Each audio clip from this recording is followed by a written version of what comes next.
So, I got my food here, so I'm going to try to keep this one short. Just a quick explanation of what's going on with the house, and just some background on it. So, currently, Jim Jordan is the favorite to win the speakership. Now, if you don't know how the actual election for speakership works, you simply need a majority of the people that are currently in the House. So normally there's 435 members of the House, not including any of the non-voting members in the territories, as well as the staff. Now, the non-voting members obviously don't count towards the total. And you also have to remember that if people aren't in Congress, they're not there because they're like in the hospital, they're on travel, they just didn't show up for whatever reason, they don't count towards the voting total. And if any seats are vacant, those seats don't count towards the voting total either. So currently there's 433 voting members of the House. So anyone who needs to win, divide that by 2, you need 217 votes instead of 218. Now, if you recall,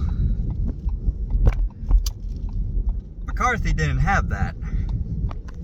The Republicans had 222 members of the House after the election. I believe one seat was still vacant. I can't remember why. I'm not 100% sure about that. It could also just be that the guy I'm thinking of, one of the congressmen that I'm thinking of, was just not there because I think he hurt his foot or something. Anyways, McCarthy, in the last 2 rounds, before the big drama where McCarthy held up a red card and ran up to Matt Gaetz and convinced him, not to change sides, but convinced him to have the vote one more time that night, there were 6 members of the Republicans who voted against McCarthy. And because of that, McCarthy didn't have the 218 needed. Because even if there was only 434, divide that by 2, you still have 217, and you need a majority, so add 1, 218. McCarthy ran out to Matt Gaetz with a red card. I think Matt Gaetz even held up a red card to stop the dismissal of Congress for that day. Forget what the actual term for it is. But they held the vote one more time, and the 6 people that voted against McCarthy this time voted present. Now, by doing that, they took themselves out of the voting majority. They took themselves out of the voting entirely. It would be as if they didn't show up to Congress. They became non-voting members, basically. So instead of the 435 or 434, again, can't remember what it was, there were 6 less than that. So you actually only needed 214 or 215 to win. Can't remember. So that was fine for McCarthy because he needed 216, which he had. Or he needed 214 or 215, and he had 216, so he won just fine. Now, the speakership is important because there's an order of succession for the presidency. Succession, yeah. And it goes, obviously there's the president, then there's the vice president. Then if both of them are incapacitated, removed from office, or for whatever reason, they're just gone. There's then, let's see here. There's the Speaker of the House, the President pro tempore, of the Senate. I might have mispronounced that. And then the Secretary of State. Now, there was a little drama back when Reagan got shot. If people don't remember that. When Reagan got shot, the vice president was either on a trip or he was unaccounted for. He was somewhere other than the White House. So the cabinet kind of freaked the hell out, but they had to make a statement to the public since they couldn't get the vice president. Well, the Secretary of State, don't remember his name, at the time, went on stage and someone asked him, who is in charge now that the president is incapacitated? And the Secretary of State said it was him, which caused a little bit of drama because the Secretary of State is the fourth person in succession. And people thought he meant that he was now the president. Because no one was sure if Reagan would survive. And the Secretary of State just said that he was in charge of the White House when the Vice President was missing. Or at least not accounted for, not in the White House. So,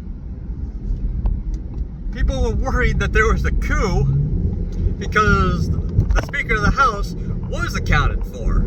And technically should have been brought into the White House to run things. Well, obviously it wasn't a coup. We're not Russia. We're not the Soviet Union. Oh, it was the Soviet Union at the time. So, it got cleared up pretty quickly, but it caused so much drama. There is, I don't know how good the show is, but there is a show called The Designated Survivor, which is kind of interesting. So, just a little background on the speakership. When the speaker is elected, they're usually the House Majority Leader, which means they're just the leader of whatever party was in charge at the time. So usually the parties will have a leader and they'll have a whip. And whichever party holds the majority, their leader is designated the majority leader and their whip is just designated the majority whip. The majority leader leads the party, obviously. And then the whip is the one who makes sure that everyone's accounted for and present when they start a vote.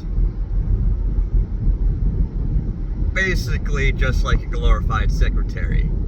Although there is actually a Secretary of Congress. I think it is one of the non-voting members from one of the territories, but don't quote me on that. So, when a party wins a majority, their majority leader will usually be designated as speaker, or at least put their name up to become speaker. That hasn't always been true. Sometimes someone who's not the whip or not the leader will become the speaker above them because the leader and the whip just don't want it for whatever reason. Which is currently what's happening with Jordan, who is not a whip or the leader. Well, when the speaker takes position, right? If he can't show up to Congress for whatever reason, he dies, he is assassinated, he's injured, he's traveling, like he's in the hospital, anything like that. It's not the leader that replaces him. It's not the person who got the second most votes for speakership. It's not the minority leader. It's not any of those people. What happens is when the speaker takes office, he writes down a list of people he wants to succeed him as speaker in the event that he can't do it. Now this list is secret. It is given to the Secretary of Congress, who doesn't reveal it to anyone unless there's an occasion where a speaker pro tempore is needed. And that guy is the guy in charge of the House right now. Can't remember his name off the top of my head. Now, when there is a huge meeting between the different branches of government, whichever branch is hosting it will generally designate a survivor. Meaning that in the event that like someone just straight up like nukes DC, the designated survivor will be someone who's in a bunker already, ready to go to take over. So say the president is holding a meeting of all the branches of government. He will designate a survivor usually from his cabinet. Someone on the lower order of things, like the Secretary of Labor or something, who is 11th in line, or like Secretary of Health and Human Services, something like that. And they will be sent to the bunker. Say the House is holding a meeting. Now this is in agreement with different branches. They'll figure out who is actually designating a survivor. But if like the House is holding it, they will generally, I believe, designate the survivor for that one, but it's probably an agreed upon thing, like, yeah, I'm designating this guy, is that alright? And they like negotiate. So if the House is holding it, they will designate a survivor who might not be the same people that the Speaker has designated as his replacements as Speaker, just to avoid revealing his list to the world. Because, you know, maybe the guy on the top of his list is more popular than him, and he doesn't want to get removed for that guy to get put in. But that the Speaker pro temper is temporary anyway, so it doesn't matter. It's just like doesn't encourage anybody to act to put in the Speaker's list. You know what I mean? So the House will designate a survivor. Say the Senate is holding a meeting. Like maybe a senator will be designated a survivor. I believe it actually does have to be an elected official, someone who can fill in the role of Vice President, Speaker of the House, or President pro tempore of the Senate. Someone, if they were the only one left, they would succeed. Now, that's wrong, actually. The secretaries aren't elected. So, no, it doesn't. The designated survivor technically doesn't have to be someone who is elected, at least when it comes to the president slot. Since, like, the Attorney General is also in there, too. So, the Attorney General is also appointed. When it comes to Congress, I think it actually does have to be someone who's elected. And obviously, the designated survivor has to be a native-born American, because otherwise there would be a constitutional crisis stating, hey, this guy is not, he's not a native-born American, therefore he can't hold the position of president. So, yeah. So, Ilhan Omar, actually, is she? No, I think she is native. She's from Minnesota, isn't she? Oh, wait, who's... God, I'm trying to think of a congressman who is not born in America. I know there's a few of them. Anyways, I don't remember. But there's a show based on the concept that I heard is okay. I kind of thought about watching it, called The Designated Survivor. It's like anything else. It's the story of the underdog, you know? Like the guy that no one really expected to be president ended up being president, and then he has to deal with the fallout, literally. After Washington, D.C. got destroyed and literally everyone in the order of succession above him died. All in one go.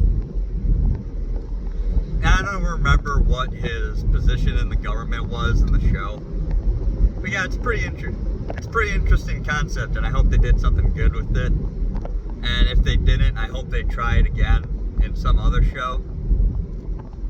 But definitely an interesting concept, because that guy, whoever it is, the designated survivor, if Washington, D.C. got nuked, that would be a world war, and the guy who didn't actually expect to become president that day will have to deal with it. Yeah, wouldn't be fun. Would not be fun. It would be touch and go there for a while for America, in that case. But anyways, like I said, in order for Jim Jordan to get voted in, he would need 217 right now, since there's 2 vacancies. Or he would need, I think there's like 7 or 8 holdouts to the vote. So if there's 8 and all 8 of them vote present, that means Jordan only needs 213 votes to win, which he has. I think one of the vacancies is Democrat and one of the vacancies was a Republican. Obviously, that might change once the actual person is voted in. Like, a seat might flip.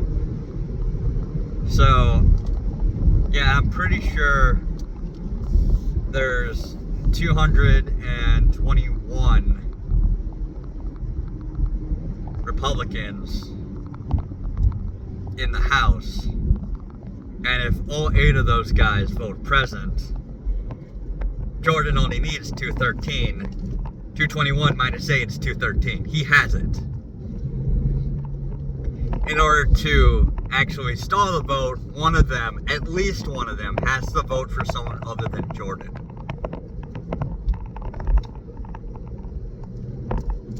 And the others could vote president if they wanted to.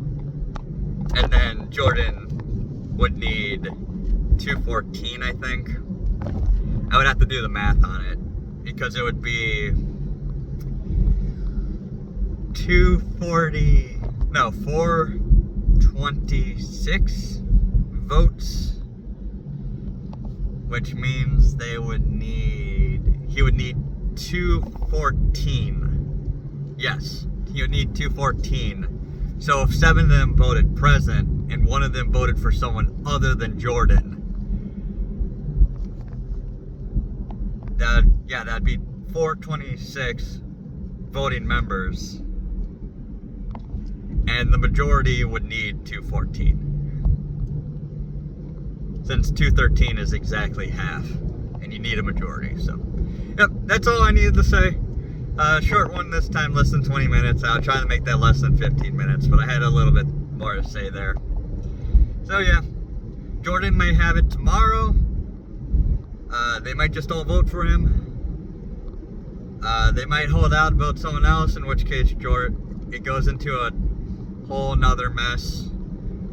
But with only 8 holdouts, it'd basically be like the last few votes for the speakership when McCarthy got in. The 8 could hold out as long as they want. And guys, they're not going to vote for Hakeem Jeffries. If they did that, they would switch their party, the Democrat. And a lot of the holdouts are not in a swing district. If they voted for Jeffries and they didn't switch their party, they would be out probably no matter what. And the majority of these holdouts, if they did vote for Hakeem Jeffries and switch to the Democrat Party, well, it would prove Matt Gaetz right, for one. And 2, they would lose their re-election because they're in like deep red districts. And these guys are just basically like TDS sufferers, basically. So, yep, 20 minutes. That's it for now, guys. Talk to you later.